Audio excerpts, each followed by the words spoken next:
In terms of farming in Africa, tuber crops remain one of the top most prioritized crops practiced here in Africa. Why? Due to its wide range and easy access to farming, which you could just have from your roots and your tubers, and you have already started planting. And since Africa culture permits that we all mostly eat fufu and soups, this tuber crop serves as one of the best delicacies which could be used for fufu and eaten with all other fruit, which makes their planting much more important in Africa, being ranging from cassava, yams, sweet potatoes is not left out for its nice and beautiful nature, eating also as cheap. Now, in most of these crops, there are diverse means of planting, and there are also seasons, being you plowing this farm or just plowing and taking your time using tractors or manual labor is still good.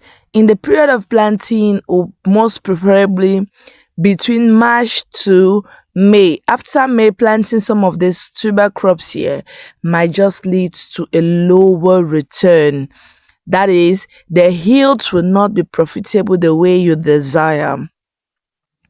From the season, you also have to identify your soil such that you know if it's tractor or you just need human labor. Because mostly in Africa, we love planting where our farms are done by our neighbors, our families, our extended families, our loved ones. Everybody just needs to be active. So know the nature of your farm and know also who you are.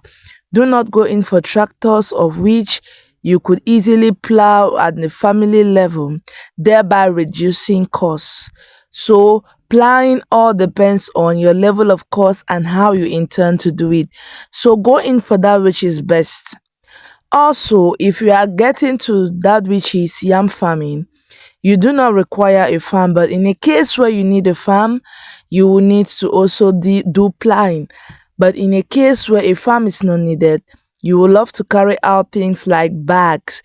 The longer the bag determines the longer the size of the yam you intend to produce. So while taking notes of this farm you want to do, take on the nature of the farm. If you're using Dangote bag cement, the yam might be as short as that. Get into cassava stems. This is how the nature is. So during each harvest you have done in your cassava, always carry out the roots and stand them in this manner here like this. This is why do we put them this way, such that it should not start growing on the soil. You see it's already germinating up. If meanwhile if it was closest to the soil, it makes it more easier for it to germinate more than this level, which makes it difficult to replant.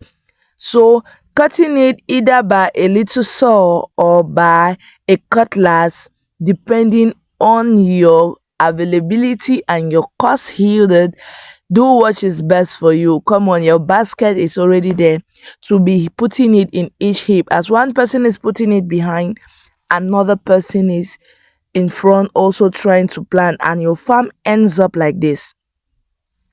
From my own notice about cassava farming, cassava can be easily planted from the month of March right up to September. And each time you harvest, you could harvest and replant immediately, depending on how fertile that soil is. But in a land where it's not that fertile, you might just want to harvest all and maybe put some fertilizers into the soil before you start in again. So vast land gives you a vast opportunity to increase your soil, to increase your harvest, and to make more money.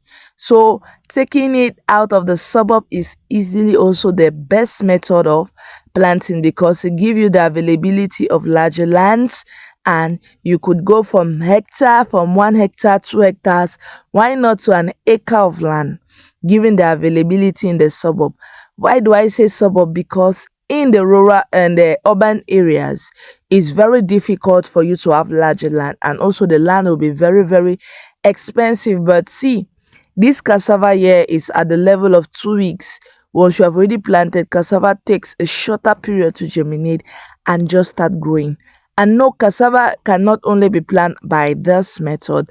We also have a method where you bury the stems deep into the soil before planting, and look, when you are doing it in ridges, look how beautiful the farm is after months. So if you're planning to feed Africans, we know we love fufu, gari, cassava might just be one of the crops you should be looking at for you to produce fufu, gari, starch, animal feed, and much more. We go to Irish potatoes or sweet potatoes, any form of potatoes you're aiming at. Potatoes also help, and it's also a good food produce. Why? Because people usually love potato chips. Not only chips, but we also have things like hot pots or just Irish sauce, just making that soup when someone is sick and visiting them. Also for pregnant ladies, and it is widely done using ridges. Yes, for potatoes farming, ridges remains the top lake. You cannot farm these without ridges, unlike cassava, which you could do. Also, in forms of yam, there are just few materials needed for you to do yam. You just need a hoe or a shovel, which is highly advisable. You need your sacks or your bag. So it could go from Dangote bag cement to 50 kg, and also their soil mixed with fertilizers or manure, depending on the level of manure. So if you're taking something like a Dangote sack, which is a bag cement, know that the level or the height of your yam might be limited as compared to somebody who will use a bag of 50 kilograms, which just fills soils into it. So know what you're targeting and seek to work more with that which you're targeting. The larger the bag, the larger the harvest. The smaller the bag, it reduces the length of this yam. There are yams which could grow right up to 60 centimeters and above. Yes, 60 centimeters and above. So depending on what you're targeting. And also in Africa, Nigeria is the highest producer of yam in Africa. I can even put it to the world, because no country produces cassava like Nigeria. Nigeria remains the top, and it keeps growing, and most other African nations are learning it from it. So the types of manure required mostly in this farming, you should just use green manure, your farmyard manure, or your compost manure. Whatsoever is available for you is that which you should go in for. So if you are watching this video right up to this level or played on YouTube, please press on the subscribe button, like, share, and keep recommending our videos for those who are still new in the platform. Let it come, let us subscribe, and let's work together as a team. I'm open for correction, and it's not a masterpiece. We get to learn every day. And if you think your country is not practiced in this form, it doesn't mean in other countries it's not done the same way. So get to know the studies and the analysis of this, and work very well using this yam. So if you're going in for yam, even as an individual, make sure your soil mix your soil very well with fertilizers before planting your yam. These are yam seeds mostly used. Yes, this is how a yam seeds looks like.